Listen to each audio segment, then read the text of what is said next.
all men and women in law enforcement, the South African Police Service and Metro Police to stand up and protect our people. 10 weeks since General Nhlanhla Mkhwanazi uttered those words and the sensational claims that went with them, Wednesday may mark the beginning of the end for some political careers. For some senior politicians and public servants, it's already been 10 weeks of anxiety, uncertainty, and navel-gazing following that explosive July 6 media briefing and the events that followed. It is vital that we safeguard the integrity and credibility of the police and other law enforcement agencies. I'm establishing a Judicial Commission of Inquiry.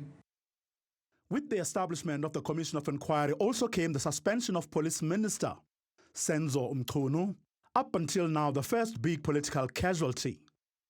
This after Mkhwanazi alleged that he disbanded a task force that was investigating political killings in KZN to protect shady associates who may have funded his political campaigns and ANC events. Questions are now swirling over whether President Cyril Ramaphosa, who set up the commission, knowingly benefited from the same alleged support. Ramaphosa placed Mchunu on paid leave while the minister continues to deny any wrongdoing. Also maintaining his innocence is Mchunu's predecessor, Bheki Cele, a member of the ANC's national executive. Media 24 investigations suggest that on May 9, Cele made 10 calls to Vusimuzi Matlala, who is in jail facing attempted murder and money laundering charges. The calls came just days before Matlala's 360 million rand police contract collapsed, as well as his arrest, raising questions about Cele's role. Another key figure is ANC Secretary General Fikile Mbalula, one of two frontrunners to succeed Ramaphosa. He could face scrutiny over how the ANC funds its activities and any private conversations he may have had related to these events. The spotlight may also fall on the party's deputy, Paul Mashatile, the other front-runner for Ramaphosa's position. He may need to explain his and his associates' connections with certain figures in the criminal world. Before Mbalula, there was Nathi Nhleko, now the MK party's national chairperson. Under Ramaphosa's predecessor, Jacob Zuma, some say that's when the rot set in and critical components of the police were captured or compromised. Leadership changes Nhleko made at the helm of the Hawks and the crime intelligence raised eyebrows. Did he indeed act in the interest of both the law and the public, as he claimed previously before the Zondo Commission? We are affirming our commitment to the rule of law, to transparency, and to accountability.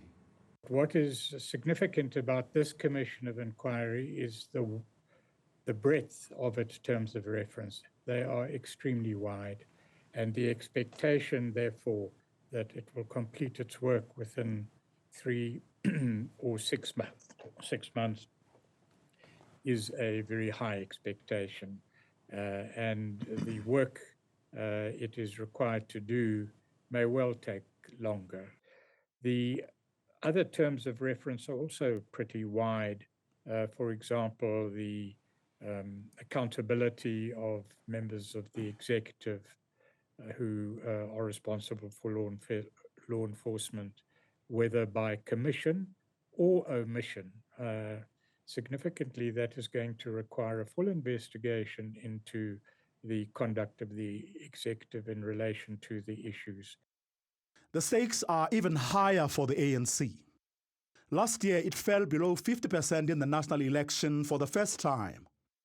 Next year, it faces its toughest local government poll yet. And with the 2027 elective conference looming, the party's notorious infighting could also erupt. The Madlanga Commission is going to be, regardless of what happens, is going to be ammunition for the competing opposition parties in the 2026 election. No question about it. The true facts are that the trend since 2009 of the African National Congress in every election, provincial and national, as well as local government elections, the trend has been downwards and it has continued to be downwards. So there will be nothing new there. It's just the extent to which it will be the decline, the extent of the decline. And if damning allegations do surface about the ANC and its leaders, it would be the biggest gift their political opponents could ask for. Lights, camera, action. The stage is set for what could become the biggest political spectacle in years, the Madlanga Commission of Inquiry.